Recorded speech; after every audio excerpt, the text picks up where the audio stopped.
the secret files of Teletraan 2.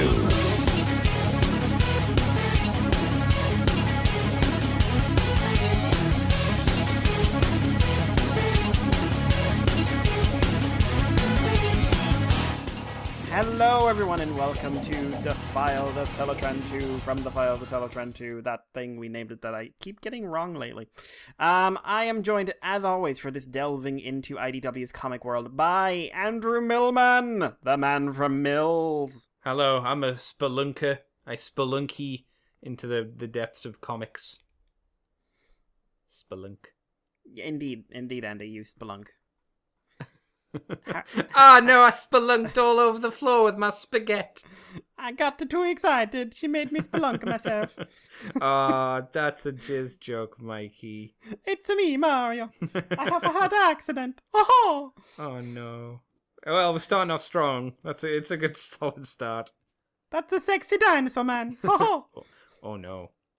Oh, I can't remember the Bowsette. There we go.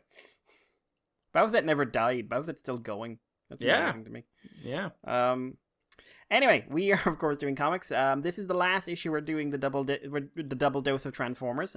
Going forward, we're only going to have one monthly issue and one extra issue. In this case, Galaxies. Just because this is the end of the road for the double down. Probably because they've got a year's worth of story out of the way now, and they don't really feel the need anymore. And they've also got this Galaxies to fill it in now. I suppose to have two comics per month. So. Exactly. So we are going to be doing issues 11 and 12, Galaxies issue 1. And if you're sticking around for the Patreon, we're doing Atomic Robo Volume 5, which is otherwise known as The One, which is a Robo fanfic written by Robo. Like, it is Robo's self-insert fanfic. Hang on. Do you mean the... Because here's the thing. When you said we had to do an Atomic Robo... you said Volume 5. I was like, we've done Volume 5. We've done the Deadly Art of Science. Yeah, we haven't done the Deadly Art of Science. We have. I remember because I've read it. You've read it. We haven't done it. Oh man! All right. Last one we did was Utter Strangeness.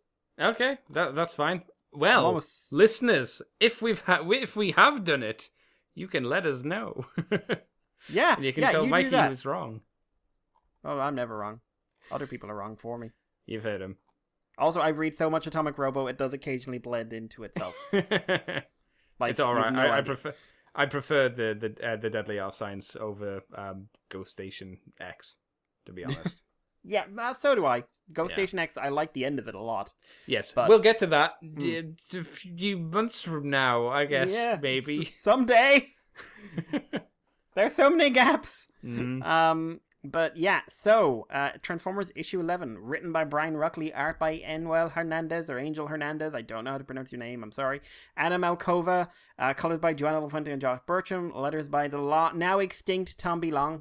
Oh God, he's extinct. And like the dodo. Like the dodo. He is the dodo of letterers. Oh no. And edited by David Mariotti and Tom Waltz. So the story opens up with the return of Sentinel Prime.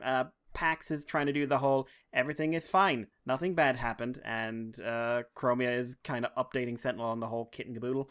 It's not going down well. Starscream is also not helping because he's pointing out the absence of Barricade, who's now gone officially rogue. And Sentinel is basically bringing down the hammer. No more talking, no more anything else. If you don't get me Barricade back by Sunfall, I'm gonna make your lives hell, basically. And he walks off in the distance as Starscream goes, "Nice job, buddy," and walks off. Chromia and Pax get together. They go over the fact that Windblade was badly injured last time, but she's ain't dead yet. And Chromia has a list of people she thinks was drawing energon from the base. There were 40 people. Including Flamewar, Mindwipe, Frenzy, Rumble, Slipstream, Quake, Blackjack, Six Shock, Vesper, and Treadshot. And as far as Chrome is concerned, both killers of Brainstorm and Rubble are on the list. We then cut to Megatron, who is having a right flip out. And it kind of turns out that Megatron has had a lot less control over the situation than we have been led to believe. basically, Barricade is a problem. He was a spy in the guard, in the security. But then Barricade acted kind of as an information conduit towards Shockwave, and now, obviously, Shockwave got Brainstorm killed, and Quake murdered Rubble, and as Megatron pointed out, Quake was a really bad one to use. Soundwave is taking all of this in stride, really. And, yeah, Barricade's now in hiding, and Megatron's like, this is falling out of control, and Soundwave says this required snap judgment, and Megatron flips an actual table, and before anything else can happen, Soundwave still hasn't gotten out of his chair. A messenger says Orion wants to meet Megatron, and he's just like, oh, for fuck's sake, yeah, sure. Megatron points out he seems to be the only one who realizes that there are consequences to the events ahead of them. They are losing control. They're on the brink of disaster. They need to salvage things. Don't let them talk to Barricade. He's going to go talk to Shockwave, make sure that they're able to secure things and keep it under control. Soundwave produces a drone. Untrackable, unbreakable, encryption, fire, and forget. Self-destructs if anyone but Shockwave attempts to access the recording. And so, yeah. The message is, get Barricade's in the Decepticon headquarters, get him out, and make it look good. Meanwhile, Bumblebee is watching over an injured Windblade. Orion shows up and sort of... We learned that Bumblebee is a plant himself. He is there on Orion's request to examine what's going on inside the Decepticon guard, and he's been sort of feeding Orion information. And then we get a scene which I actually really like, which is Orion getting down on his knees, holding Bumblebee romantically, and then they just start doing it on the table. And he says, you should leave the guard, it's not safe, don't do it. I don't need you to be there anymore. But Bumblebee refuses. He owes it to Rubble and he owes it to Pax. Yeah. And he says, if I don't do this, I will break. And this is basically my favorite scene from the issue. We cut back to the guard, which is Soundwave informing them the Autobots are sending in security. They need to be managed. You don't need to be intimidated. You don't need to be afraid of them. No negotiation, no surrender. This is a Decepticon ground. They don't have power here. Go and keep a watch. Barricade, you're staying. I want you to watch things away from everyone else. Bumblebee tries to question Barricade and Soundwave just waves him off. As Barricade sort of goes down a hall, Bumblebee follows him. He wanders into old Skytread. They both head down, and unfortunately they end up bumping into Six Shot, who is the one Shockwave sent to collect Barricade. Skytread is kind of like clearly trying to get Bumblebee to back off. But as this is going on, Six Shot comes in.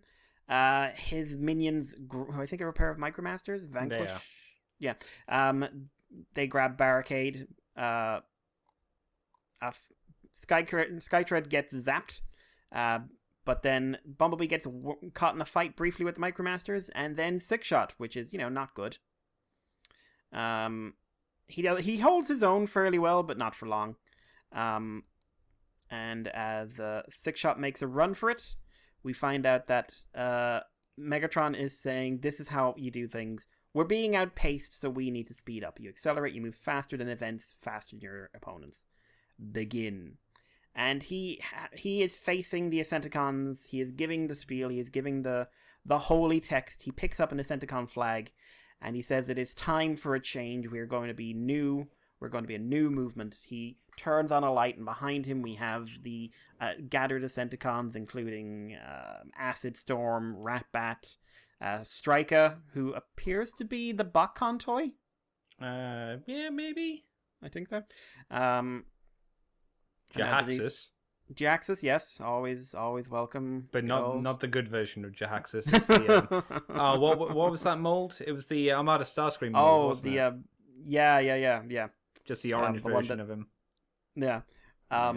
Megatron takes the Decepticon flag and he says that there is no more ascending with a softly touch. But now this is the new face of the Decepticons, and this is the face of the future. It's the Decepticon symbol! No! Who could have foreseen? Quick He turned question, his Mikey. flag upside down. Quick question, though, Mikey. Yes. What sir. is he using to do that, to make the symbol with? It looks a little bit like a laser. Yeah, but is that a material he's blowtorching? I'm assuming I take it's a burn mark. Is it? Because it looks like when you look at it, it looks like a pen scribble. It does. Like something someone have done with a pen. It's not a big deal. It's just one of those things to look at while doing this and be like, so that bit of material should be on fire, right? If it's not, and it is a laser, I'd cover myself in that. I'd wrap myself in that stuff. I'd be like Armada Scavenger with that stupid cloak. I don't know. I just looked at it and thought that was a bit silly. I think it's a bit silly that the grand reveal is you turn the Decepticon symbol upside down. Yeah, and yeah. I did a little bit of a facepalm there. It's like, who could have foreseen? The arrow was pointing up, but now it's pointing down. Yeah. Oh. And it's got little evil eyes. Oh, maybe we'll put it on someone's face and he'll be mean. And he used a purple laser to do it, if you noticed. Yeah, I know. Yeah. Andy. Just Bumblebee in the background. That looks fairly evil, Megatron. What do you mean? No. Looks sinister. No, it's fine. Look, I just turned it upside down. You're reading too much into this. So.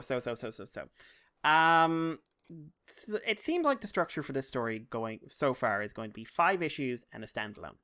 Yeah. So we talked about issue 6. We said it was poorly placed, right? Yes. That's something more relevant to the next conversation about whether or not we think that was well placed or not. But it wasn't. As an end to a volume story, I felt this was lackluster. It's not the best ending to a volume of a trade, but it's okay. It's like a mediocre end to a season of a show. Like it's not like you're going, oh shit, I can't wait for next season. You're more like, oh, okay, it's fine, it's okay. It's like, hey, the Decepticon symbol, yeah, okay. I that was painful. I'm sorry. For me, that was uncomfortably painful. Okay. Just like there's too much. Something I really do think this book suffers from. There's too much awareness of where it's going and who's reading it. Yeah. It's very aware that you don't expect anything from these guys but this. And I was listening to a podcast today and saying like it's great to have evil Megatron back, and I'm just like, I need him to have layers because that's what makes a villain good. At the moment, is he evil? Because he just seems to be one to have his political party take over. It doesn't feel like it's, like, in quotations, maniacal. It's not the maniacal Megatron from the G1 movie or anything. No. You know, it's just a guy who wants to seize political power from the current government, is how it seems. So it doesn't feel like that evil yet. Yeah, he actually feels less evil now it's revealed he has very little control of this situation. Yeah. It's not really convincing is me that he's really going his to fault, lead the people. Or is that really his fault, or is that just the fact that people keep doing stupid shit? Yeah, but when you think about any other Megatron at any stage in their life when they started gathering people, like, you didn't do things without his say. That's true. He did command a lot more respect in other fictions. Like, even Soundwave is back talking him. Yeah. But we're given our, we've got the reveal about Bumblebee. We've got the introduction of Sentinel and Starscream. What do you think was accomplished with this issue? You got the Decepticon insignia. That was accomplished. Barricade. Yeah, Barricade's been taken away to Shockwave, where he will do something. Yes, it felt like they were saying Barricade was really important in this, and it felt oddly out of place. They showed that Bumblebee is ridiculously OP. Like, he stood up to Six Shot for a good long while. Like, new Six Shot? I mean, we don't know if this Six Shot's like the ultimate badass. He could just be like a mediocre badass. He does not seem to be a mega badass, because like in my mind, Six Shot should be able to like look at Bumblebee, and Bumblebee just starts crying on the floor in the corner, saying, "Please, no more." Yeah, Six Shot looks at him and just. I'm still disappointed he's not used the word ninja or consultant. Yeah, I don't think this is that fiction that we want, Mikey. I think we're gonna have to go over to Japan for that. Daniel is his headmaster. No, you can do that now. You can do that. No, but there's a toy where you can do that. You can put Daniel inside Six Shot. No, he wasn't called Daniel. Lindell. Leniad? I don't know. Dumb. But yeah, like you say, there wasn't a lot that happened, I suppose. Not a lot went on. It was like you say, the introduction of Sentinel, Barricade's like escape, and Megatron being like, "Now we're gonna use the Decepticon insignia." It's like, okay.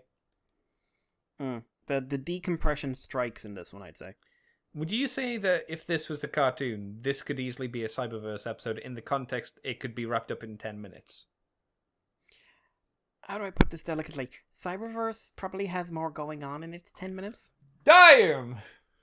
And if I'm completely honest, like this, I would say this arc has been a bit weird for me. This second half of it, because I'd say there's more stuff going on that I'm interested in. Yes, I agree. But there's less stuff going on. Yeah. Like there's Shockwave, Soundwave, Cyclonus, fights, whatever. And now it's also and there's a lot of space filling and people talking about how they don't have time and then using time a lot. It's like going to a fancy restaurant and finding those really tiny sized meals, and you're like, but I want a big meal. Yeah. Give me like, all the meal. I want the rest of this like, you've given me a Mac. Where is the Big Mac? Yeah, where's the big in the Mac? It's just a Mac. Yeah. You've taken me to local takeaway. Where's my fancy Canadian takeaway with its weird chips? Oh, yeah. I know that's the thing. I know Canadians have weird chips, let's be honest. Or fries, or there you go. Poutine. Well, no, poutine's not just fries. That's fries with gravy and cheese. It's like curds. I know. I said it was Satan. Weird. I said it was weird. Well, you're not wrong. You're not wrong. It's immoral too. That's how they sell it to you. Poutine. It's immoral. Like as a girl's like licking the lips with gravy all over them. Oh God. Yeah. It's immoral. Like I said, I like the the Orion Bumblebee scene. Yeah. I think that's a good bit of character work, just sort of showing that there's a connection here that is a lot more alive than maybe we thought it was. Yeah. But on the other hand, it lacks oomph because it's only 1-2 pages out of 20. So yeah, I don't know. Like, I didn't need a whole page of follow barricade. Here's character moments for Six Shot. We didn't really need that. We just needed him bursting through the wall. Yeah, it's like 6 pages dedicated to that fight. Yeah, man, it didn't feel well used to me. I know some people are going to say, "Oh, this is exactly how it should have been," but that's just not who I am. I'm saying this as a guy who likes talky issues, but I don't feel that they use their time. They're very aware of having X number of scenes. Do you know what? That's what it feels to me like. There needs to be so many scenes in the issue, and there could be no more. Right. But I don't know. What do you think of the art? I thought Anna did very well in this. I thought there's a couple of panels I'm not crazy about, but overall I think her level of I think her level of expression was very good. She's I think my preferred artist at the moment on this book. There is a panel, I think it's either page 1 or 2, where Prime looks so bizarre, like his chest is all out of whack. But for the most part, it's some decent stuff. It's the more of the style that I prefer, shall I say? But a lot more of the fighting stuff was dedicated to the art style, which I'm not nearly as interested in, unfortunately. And And I don't think that's going to change, unfortunately. That's just a stylistic difference. People say they like it a lot, and they say, "Oh, it's like a bit like the heavy angles and everything." That's fine. It's just really not for me. Yeah, I would agree with that. Especially in a supposedly dynamic fight scene. Yeah. Because, like, there's a bit where... I'm also slightly confused at times. Like, there's a bit where Sixshot is doing his, like, I've had enough pose. And grabs the bar that Bumblebee is beating him with. And then... Does he embed it in the wall? Because Bumblebee's just suddenly looking over his shoulder? Yeah. Yeah, it doesn't have a good flow-through. It feels kind of like they are separate stills. They're not like... It's... You don't... For me, I don't read it and see it in my head like moving like... animation would. I see it as individual panels, unfortunately. And you've got a good action scene where, as you're reading it, it's playing in your head. I don't know. Any other thoughts on the issue? Yeah, that ending is still annoying me. I'll be honest. So, in that case, Andy, what is your rating? Since I'm kind of sitting on it, I'd give it a 5. It's just it's fine, I didn't hate reading it. I think a 5 is pretty fair in this case. Yeah, it didn't cause me pain. It didn't wow me. But I usually try to find that 1 or 2 extra marks, but I'd say a 5 is pretty accurate. Yeah. In which case we'll move on to issue 12, which is of course written by Brian again, art by Sarah Pieter Duche. Joanna Lafuente's back, and the dead man does the letters. He's dead to me. Oh no. This opens up with kind of a what to do if you're a Cybertronian in Xeno relations, which is an interesting little thing. Because this is, broadly speaking, it's a spotlight issue. Yeah, pretty much. It has limited connection to what's going on. It's mostly about giving a perspective on a character. In this case, Nautica. Everyone's favorite boat lady. So it's giving a bit of her background. She has spent a lot of time off Cybertron. She's a Xeno relations specialist. She spends times on other planets. She gets to know other species, and in many ways, she's more comfortable with them than she is with her own kind. For instance, she was living in an ocean world, Aegis 4. I thought, why are they always called stuff like that? No one talks there. Everyone uses a bioluminescent language, and she only learned the basics of it, but she thought it was absolutely beautiful. And she's thinking about this, and she's drawn back into the world by Sentinel, who is giving a speech on his ship, because this is set before they hit Cybertron, to his crew, which includes the likes of Starscream, Lightbright, Hound, Firestar, what looks like Red Tailgate. And quite a diverse looking bunch of bots, which reminds me why Sarah's a good artist. And Nautica is very pointedly at the back, ignoring everyone else.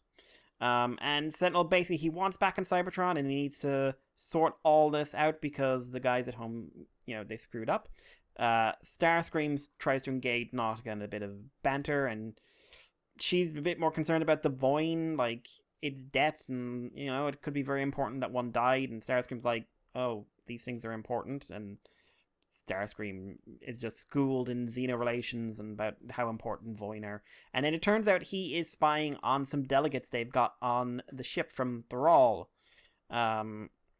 So he has he's basically spying on them, and he's basically doing this more to show off the fact that he's come up with a way of spying on people. But they say something there that attracts Nautica's attention, and she storms off saying she needs to find Road Rage, who is her bodyguard.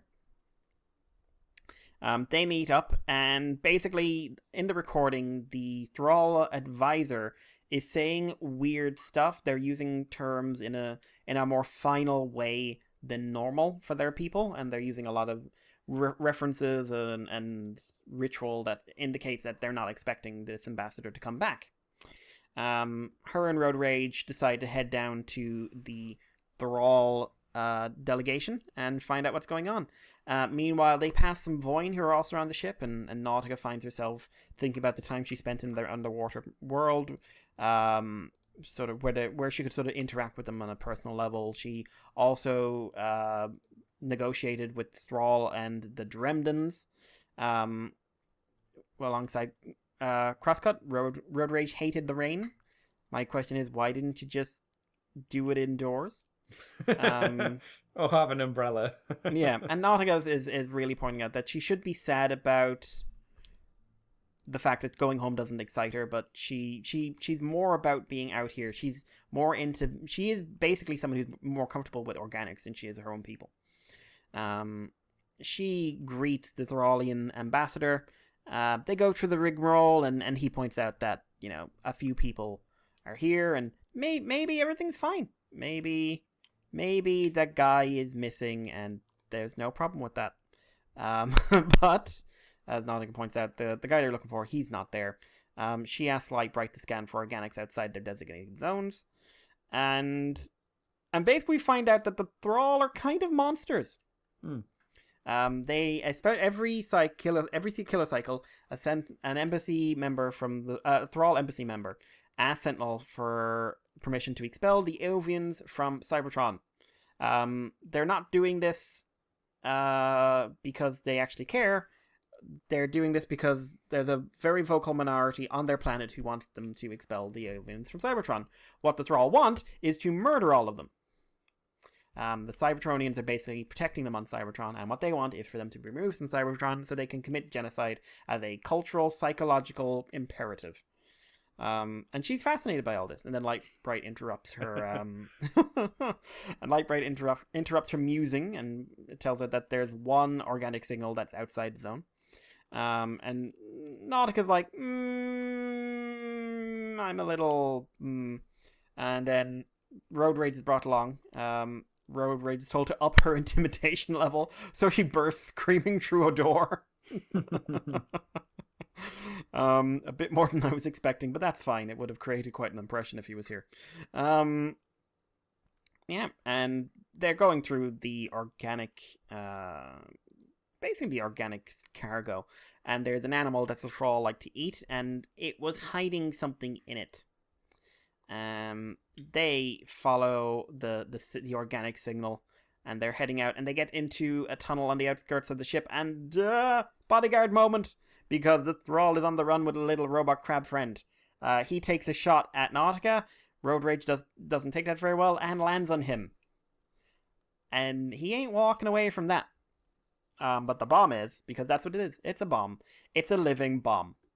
Road Rage tries to catch it. She's unable to, because this thing can teleport.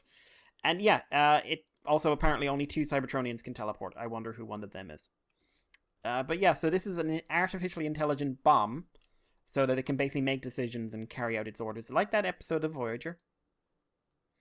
Nautica tries to talk the bomb into surrendering. Doesn't really work, so Road Rage decides to take a more direct thing. Shoves Nautica in a hole.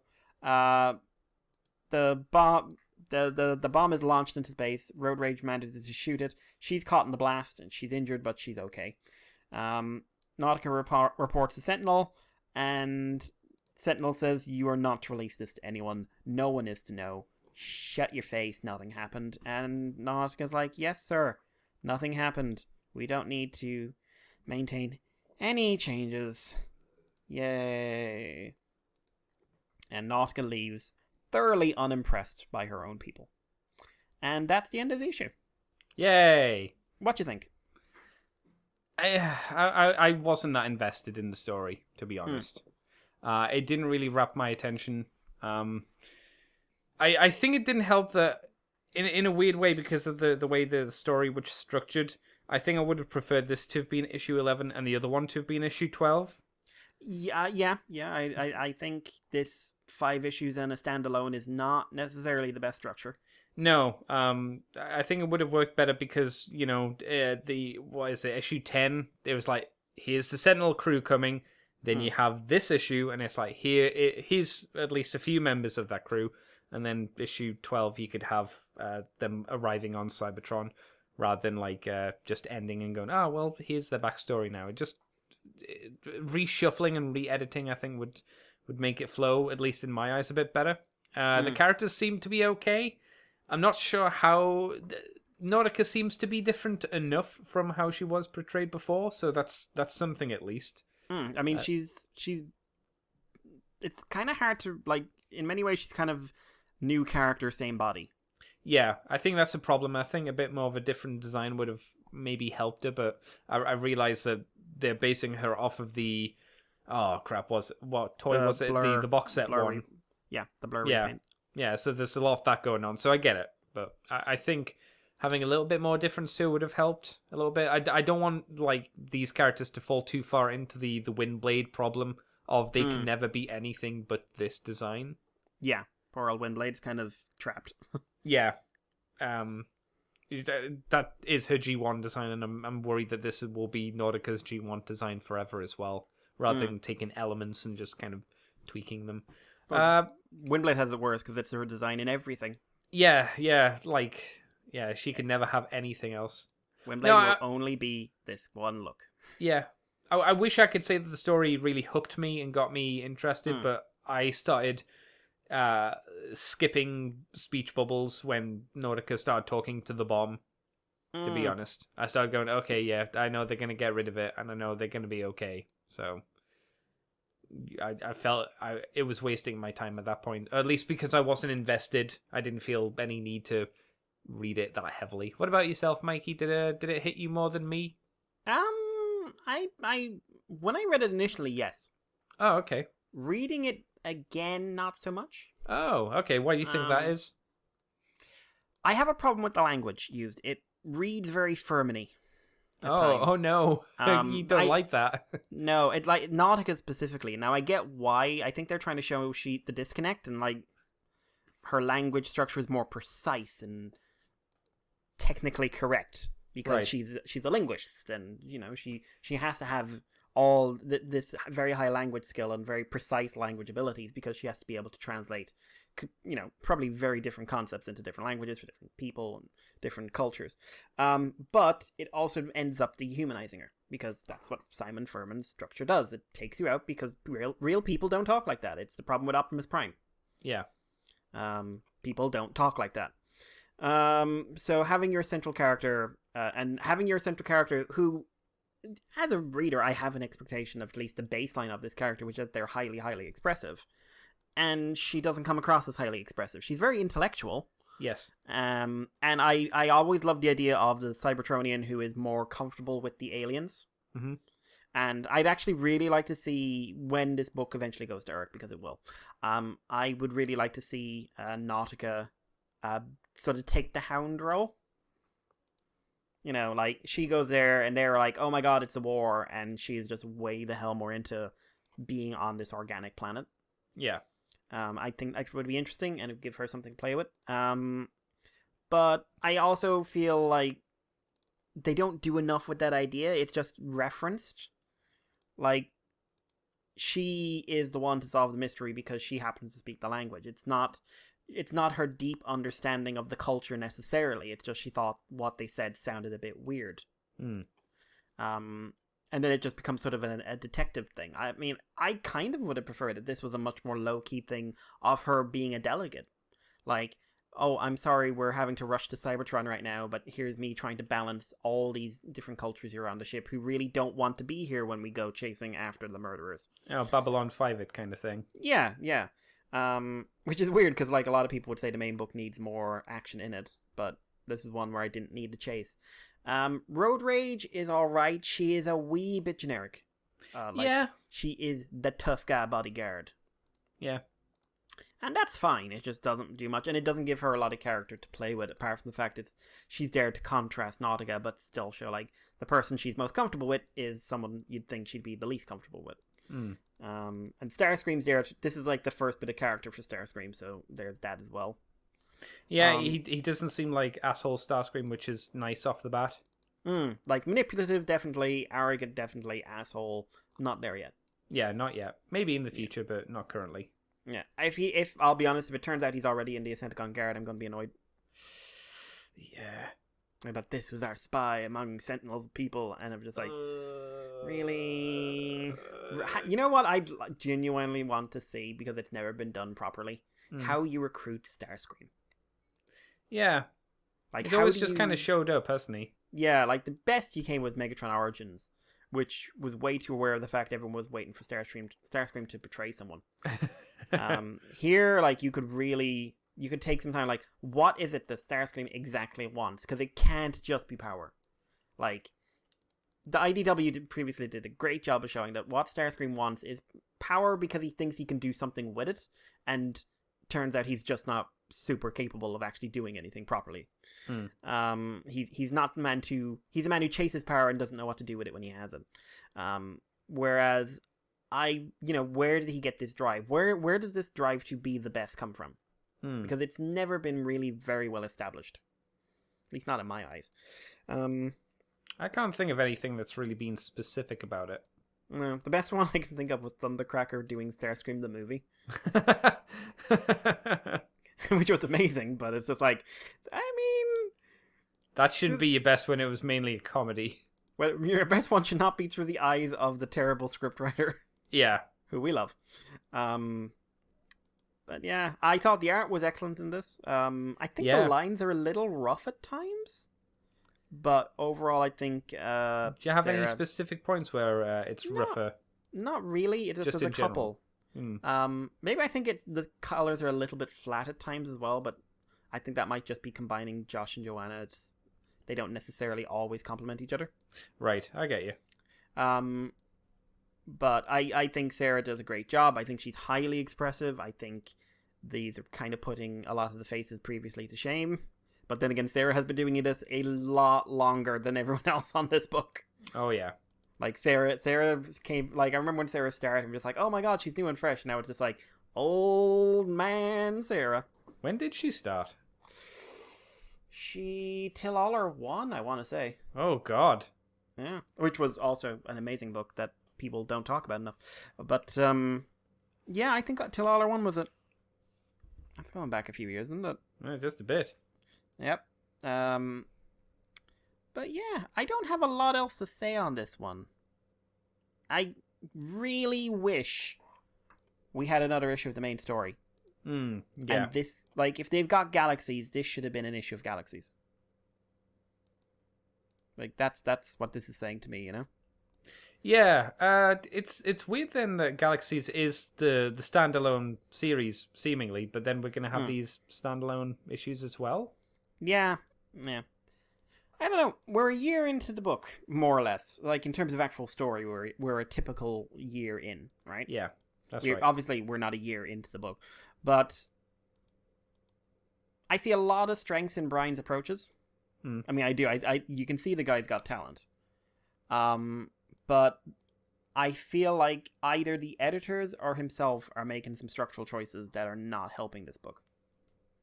And I don't know which it is. Like, this is... In both the case of the editorial team and the writers, we're in fresh territory. So it's difficult to know who to be looking at, you know? I get you. I don't know. Any thoughts? Not really. Just I hope for more in the future, and like with I guess Volume 3, the story starts coming a little bit faster.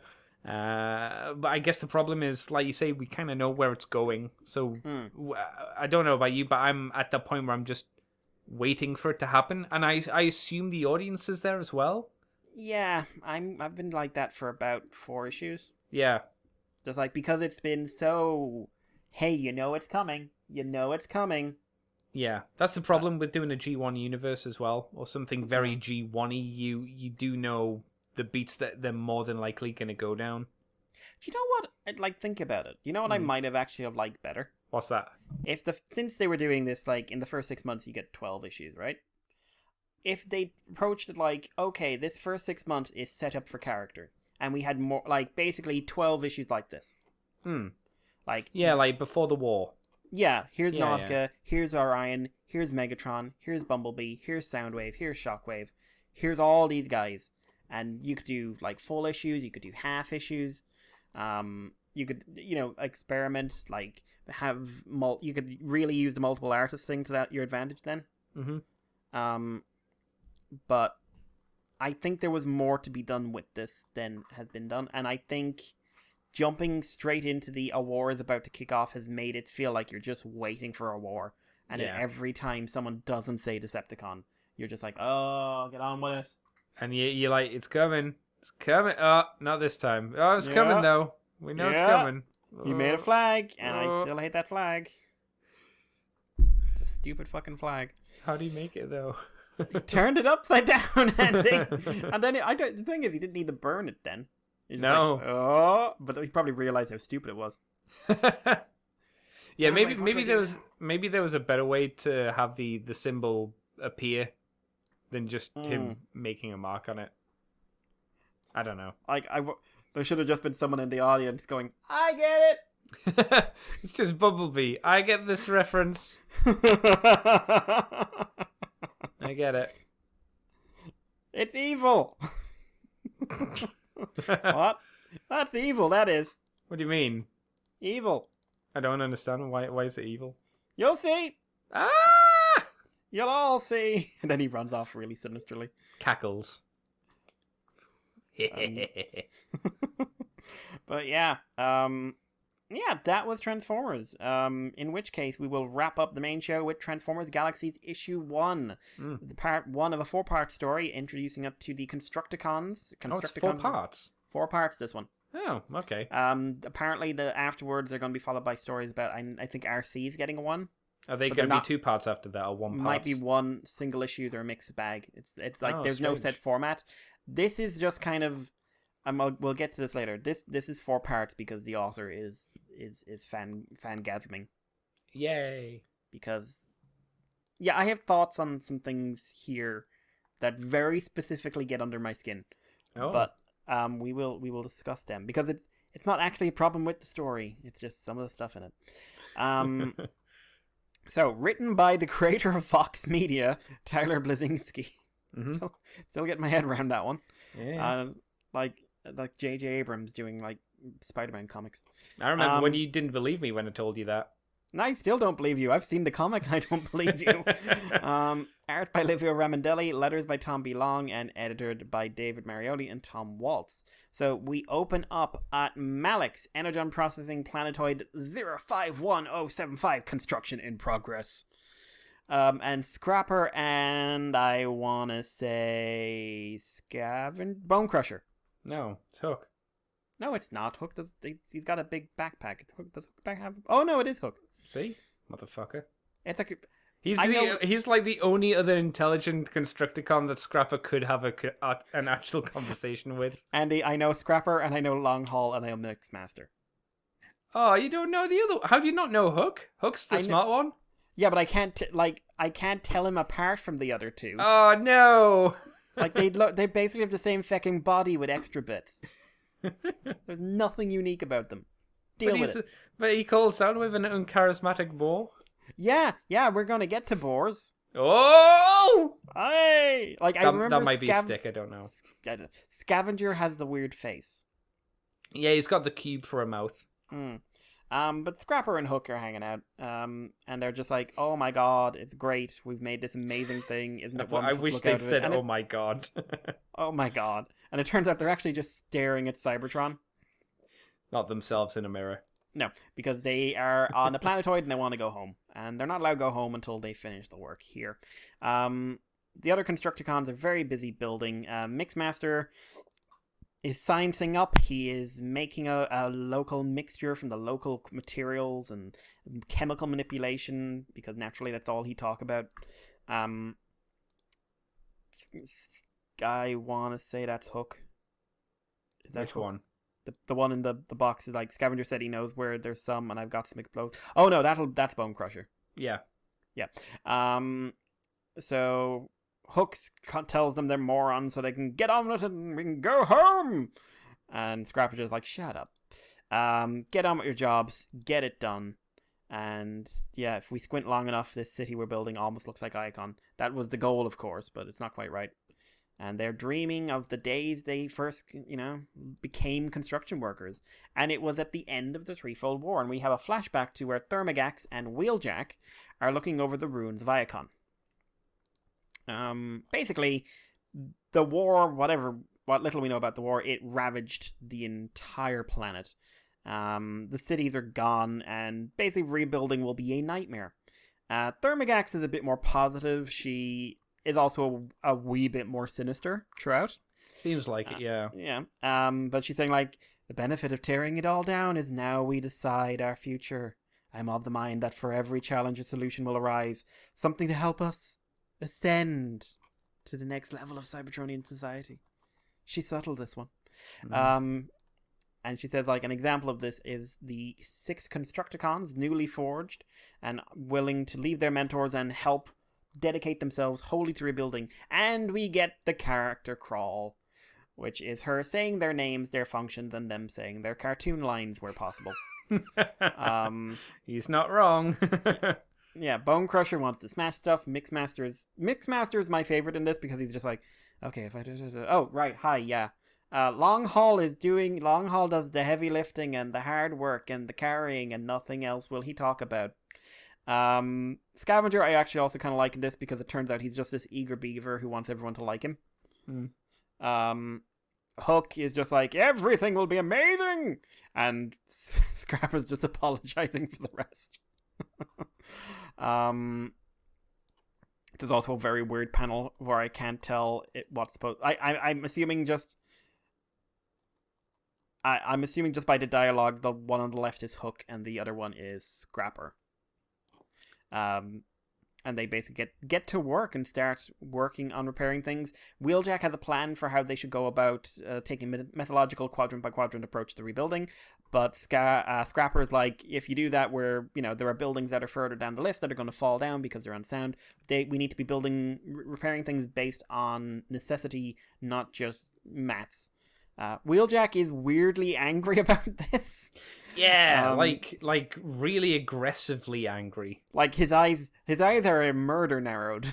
Yeah, they are. It's weird. But Thermagax tell him, like, maybe we should just trust the guys whose name is Constructicons. Yeah, step aside, Grandad. The new kids are on the block. Yeah.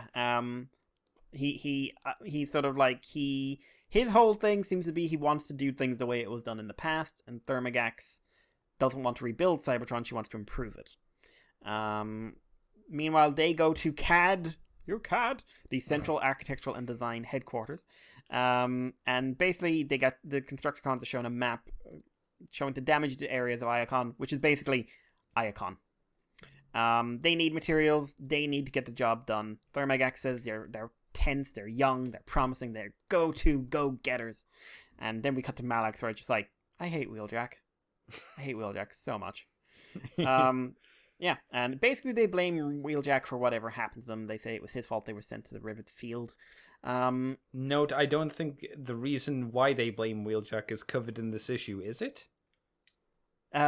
He sent them to Rivet Field. Okay, so because from that line, to me, it felt like there was more to it than that. I suppose it's like, if he hadn't ordered them there, none of this would have happened. Yeah. I mean, they also say it's Scavenger's fault as well for finding the fecking thing. Like, I assumed that in this issue, we'd see something that would, like, justify Wheeljack being like, whoa, okay, we need to get rid of these guys to some kind of shithole, but never felt like that ever happens, which I'm sure you'll get to. No. I wanted to interject as we went. I thought we might get that, but as we went on, I realized that's for another issue. Yeah, hopefully. Basically, Scavenger dug up the Enigma of Combination and was just like, you'll all love me if I do this, right? You like me, right? We're friends, right? Please hug me.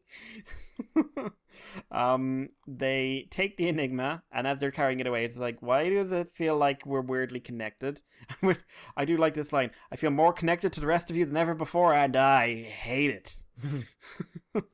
Doesn't want to be synced up with Bone Crusher, who is apparently a problem. Thermagax is sort of looking around, sort of dreaming of some stuff she could do. And Scrapper and the rest show up, and it's the Enigma. They found the Enigma of Combination. It was lost years ago. Of course it was.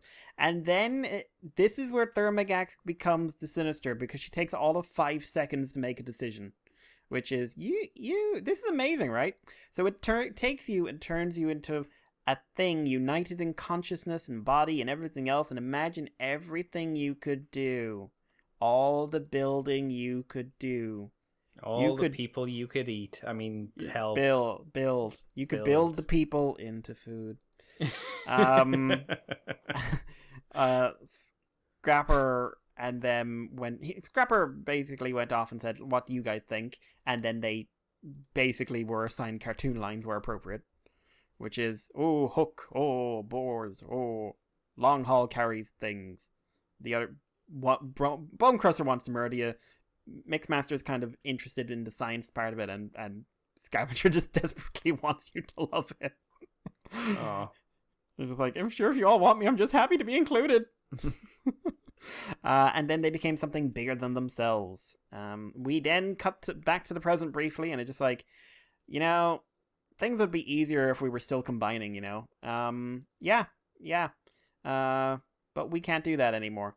But we lost control of our lives that day, because when they accepted the Enigma, under Wheeljack's, protests, because he was just like, no, this is a bad idea. I like Thermogax. They're in serious pain from the Enigma, and she's like, there's so much Agnes, but it's fine.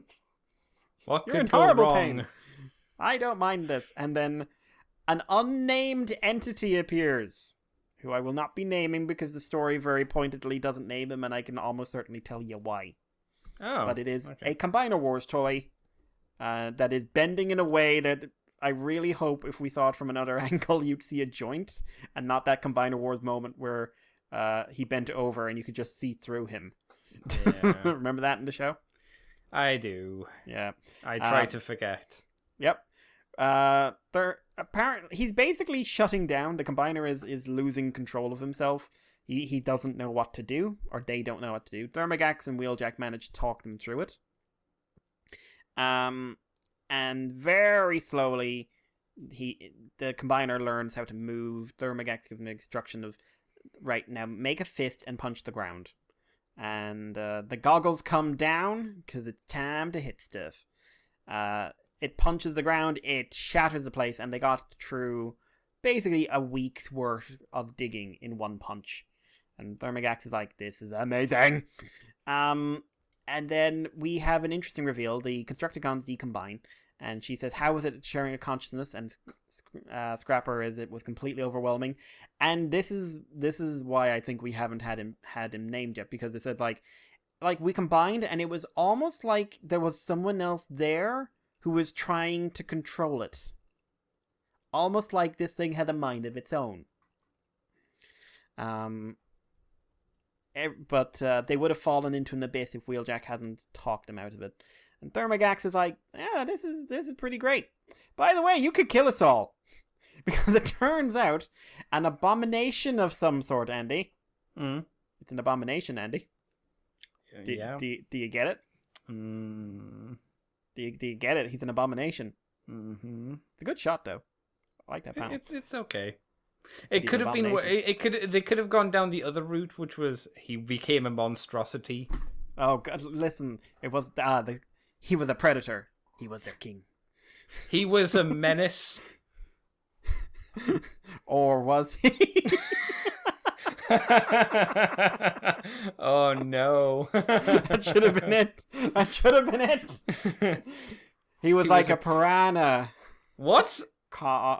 No. I would see my dumb one was he was like some kind of king of a prehistoric era. Like some kind of dino king.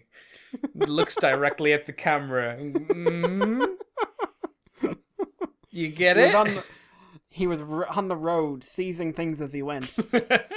Oh no! I didn't like that line because that really felt like just like looking right into the camera or right at the viewer, going, "Do you get it? Do you know what's coming? Do you understand?" Yeah, it's a reference. Yeah, the thing is, she's looking right at you. Yeah. Oh, fucking hell. Jesus. Yeah, I do like the response from Mixmaster. It'd be nice if you told us. And her response is, "Well, you wouldn't have done it then." That's a fair point. Yeah. Scrapper is kind of like, how the hell can we do this? I can barely walk. As you learn to control it, you will gain more efficiency, and of course you will be given the energon needed. But remember, you're drained from trying to lead. There is no individual leading that form. It works through pure quality, showing she has no understanding about the combiner process whatsoever. At least from what we know of it, anyway. Maybe it's different in this universe, but I'm pretty sure most of the Decepticons have big old bullies who bully their boys into doing what they're told, right? And again, there is a line in this about it felt like someone else was in there with us. Yeah. Which is, this is not like, we are working as a unit. It's like, if Wheeljack hadn't, gotten through to them, someone else would have taken over. Mm-hmm. Does that suggest that Devastator? I was going to say, do you think that suggests that Devastator is his own entity that will try and wrest control from them? I think combiners are always their own thing, which is one of the things that make combiners cool. What I'm kind of expecting to happen is that they'll combine, or they'll have combined at some point, and they'll have fallen down the well. Yeah. And once you go down the well, once you go down that full merger, that's when the combiner consciousness emerges. That's when it becomes Devastator. That's when it names itself. Yeah. And then when they separate, it's like, we have the memories of another person in here. Which, IDW has played with that before. Look at it, poor old Prowl. But yeah, because my least favorite combiner stories are the ones where they try to make it out like it's actually just 6 people controlling a body, or 5 people, however many. Like, you gotta have Devastator be his own guy. Anyway, then Wheeljack says we need to leave now. And then it's just like, this was a bad idea. It was a fucking bad idea. It's just like, he wasn't even trying, and he, did that. What happens if they lose control of it? And she's just like, it's fine. They're builders. They create. They don't destroy. It won't be like the Abomination. Wheeljack's not convinced. And yeah, they learned to control the body. They did good work. They rebuilt Iacon, but now we see that the Constructicons are living in isolation. They are living in dirt, basically. They're rebuilding this place on a semi-populated planet, but they are clearly not. They're not being given a full allocation of energon. Bone Crusher nearly stabs the dude. Yeah, that was pretty vicious. See, I wasn't sure if he just accidentally did it, but then the next panel I was like, oh, he did it on purpose. No, Hook. It was Hook, sorry. It was Hook, yeah. Hook. Again, I thought it was Bone Crusher. Nope. But yeah, he basically, he flipped out and just stabbed a dude. He didn't stab it, more like twonged off his head. That's a lot of blood. Yeah, I mean, it did a lot of twonging, but it's not like it impaled through him, I don't think. But as they're talking about it, as they're saying, let's calm down, don't give them an excuse to take away what we've got, they don't realize they're being watched by an evil little boogeyman. Because Bombshell has caught them a violent, hungry, this group is perfect. And that's where the issue ends. Woo. What are your thoughts? It's nice to see the Constructicons not portrayed as just thugs. I don't think I've ever not seen them portrayed as a bunch of thugs, and that's not just like a dissing on previous IDW rendition of them. I'm thinking back to the original G1 cartoon as well. They, even when they were in quotations good guys, like to me they were always portrayed like, oh, they're gonna turn bad. We know they're gonna turn bad, but man, these assholes are gonna turn bad real quick. So it was nice to see them kind of a bit younger and playful, in a sense. So that was quite nice to see. Why did this have a special thank to Matt Clark? What? Special thanks to Sonal Majdmordor, Kelly Johnson, Brian Ollender, Matt Clark, Ed Lane, Bet Artail, and Michael Kelly. Where does it say that? On the credits page. No, Matt, it doesn't. No. What did you do? No, you're lying, Mikey. I'm not lying. You have to be. Like, I know who Michael Kelly is, but there cannot be 2 Matt Clarks in the world. I refuse to accept this. I think there are quite a few Matt Clarks. Do you want them to be more Matt Clarks? I'm just saying, whether I want or not, there simply is. I I can't say I was like maybe by issue 2 I'll be a bit more into it. I think as usual the fact that it's Livio's art doesn't hook me. I'm sure people know by now that Livio's no, that wasn't intentional. Wasn't intentional. I think people know by now, but Livio's art just is not for me. I know it's much more your beanpole.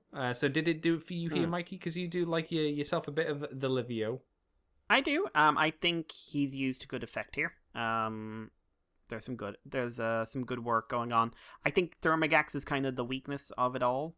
Is that just from a design point or from how he's drawn her specifically? He's drawn her like she's more prone to warping than the other ones are. Right. In terms of her axes and her proportions. But I think, this is building up to what I'm assuming is going to be a fairly dark story, and Livio's a good character a good artist for that, rather. It's not his best work, I'll be honest. I think it's decent, but I don't think it's his best work, but it works for me, Yeah. What about the story, though? Did the story get you? Ups and downs. I like the effort to make the Constructicons on some level stand out from each other. I like the premise that Devastator wasn't a weapon of war. He was an unhappy accident and born of the manipulation of someone we know. I was going to say not an accident. Yeah, like, we know that she's partly responsible for who Megatron is. And now that all makes a bit more sense, Also, I do like the fact they seem to have Cybertronian alt modes, at least partially Cybertronian. Yeah. On the other hand, some of the dialogue was a little painful. Which parts in particular would you say caused you grievous bodily harm? Anytime Hook or Long Haul talks and they're not talking to Scrapper. Oh, really? Okay.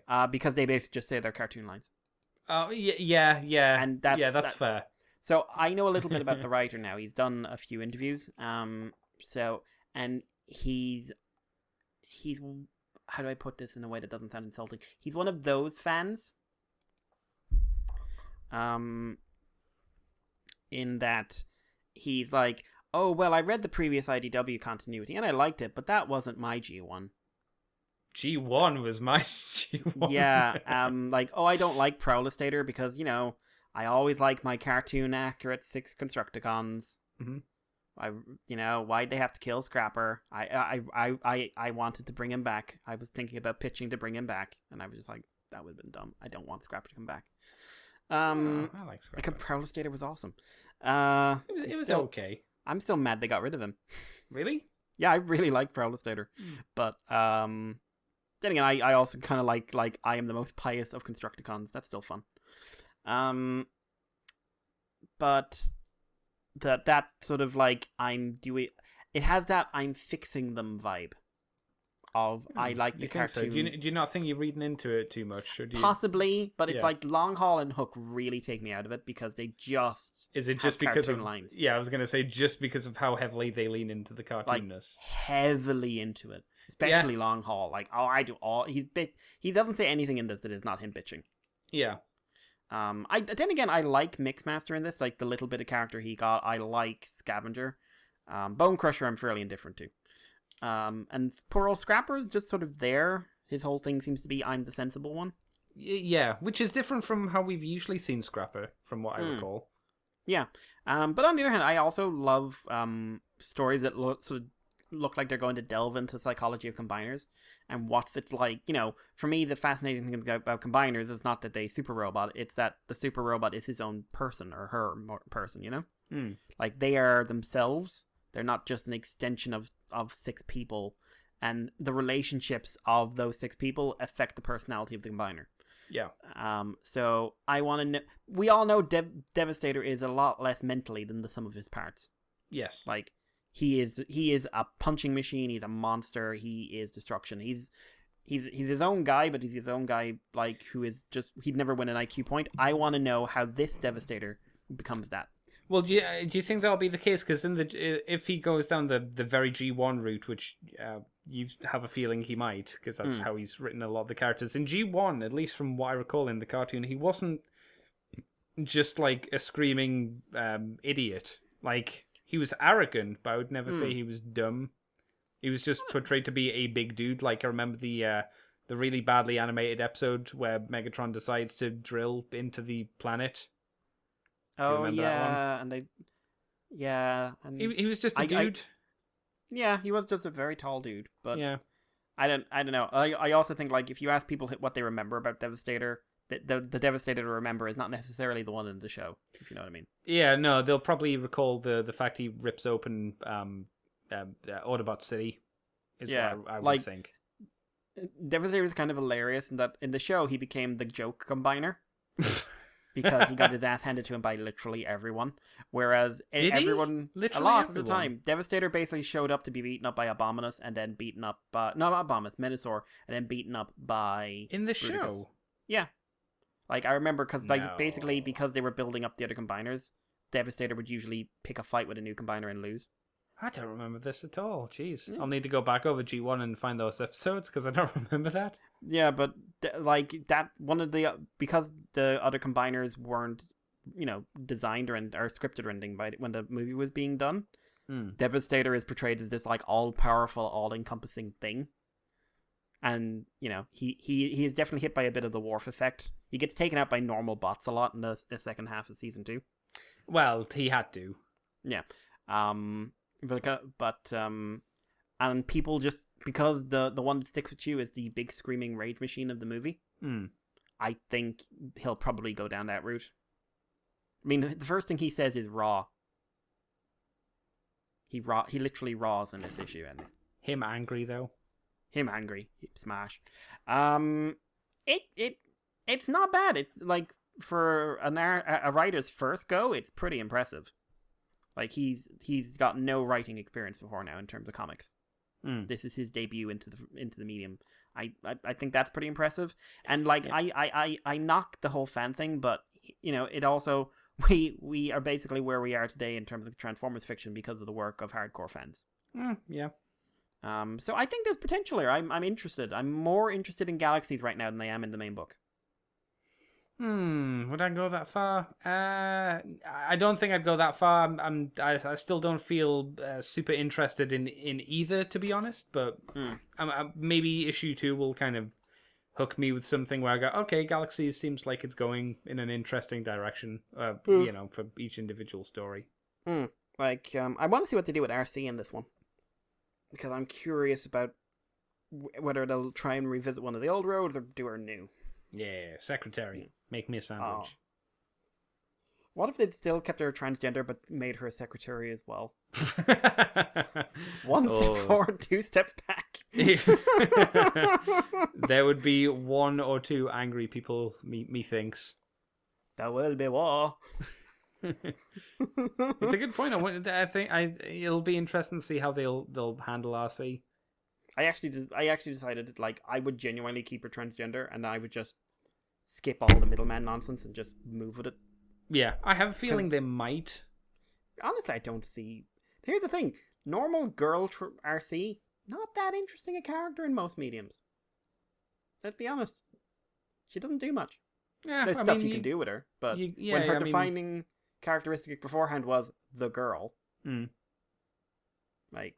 Well, you can always do something interesting with a character like Prime RC. Yeah. Oh, well, Prime RC is just better in every conceivable way. Yeah. But Prime RC is amazing, and when I hear people bitch about her, I'm just like, did you watch the same show I did? But that's my reaction to a lot of people with Prime. But yeah, in that case, Andy, what's your rating for this new book? Probably a 6. I think 6. It didn't wow me too much, and the artwork wasn't for me, but it was more engaging than the previous Transformers comic that we were talking about. So yeah, I'm happy with the 6. I'd go with a 6 as well. I like the art, but this is also a setup issue. It's got some intriguing elements to it, and like I said, for an author's first time in sort of out of the gate, I think it's actually pretty impressive. I want to see what he does. I want to see where he builds this. I want to see what the Constructicons go. I want to see a bit more character work on the individual Constructicons because right now they've got their archetype set. I want to go a bit deeper than that. Yeah, that'd be nice. Like, I want to, like, why is Long Haul so worked up about the whole carrying thing? why does Hook see himself as better than everyone else? Yeah. Like, because like we're apparently they've been like this since they were children, basically. So I'm curious. Did someone take all of Long Haul's toys and just start piling them on top of him when he was a baby? Oh God. They're just like, carry stuff for us, Long Haul. I don't want to carry stuff. Well, yeah, you know a child. I mean, this is an experiment you could carry out if you wanted. Yeah, what? Just pile stuff on top of her and see what happens? Yeah. See how our future turns out. Well, my could niece go became wrong? an embittered construction truck. Yeah. It's not your problem. All she does is go beep beep. Beep beep. Yeah, 6 is a good rating for this. And with this, guys, I'd say that's the end of the issue and the end of the show. Thank you all, as always, for listening. If you got any feedback, you can send it to moonbase2@gmail.com. You can send it on Twitter and Facebook on Libsyn. If you're on Patreon, of course, you can do that. And if you're on Patreon, or if you'd like to join us on Patreon for $2 a month, you'll get the extended version of the show where we talk about something non-Transformers-y. We have our standards in Atomic Robo, and a wonderful space drama about a man who deserves everything he gets but doesn't. But at least we've only got one more volume of that to go, don't we? Of what? Sorry. Fear Agent. Fear Agent, yeah. 1 or 2. I can't remember offhand. It's 1 or 2. That's sad. That's a real good book. It is. But yeah, so if you want to check out our opinions on non-Transformers comics, consider signing up. We'd appreciate it. Andy. Mikey. You can find me on Twitter, CCTFW, on YouTube as Cobra Commander TFW. You can find this podcast as all the things that Mikey said, also on YouTube as Moonbase 2 Transformers Podcast, Libsyn, iTunes, Facebook, all those other good places, and the ccbunker.weebly.com as well, if you want to go there as, a different place to get things. Yes. That's it, Mikey. Okay. Bye-bye. Bye. Next I will sing a bye-bye. Bye. You are now leaving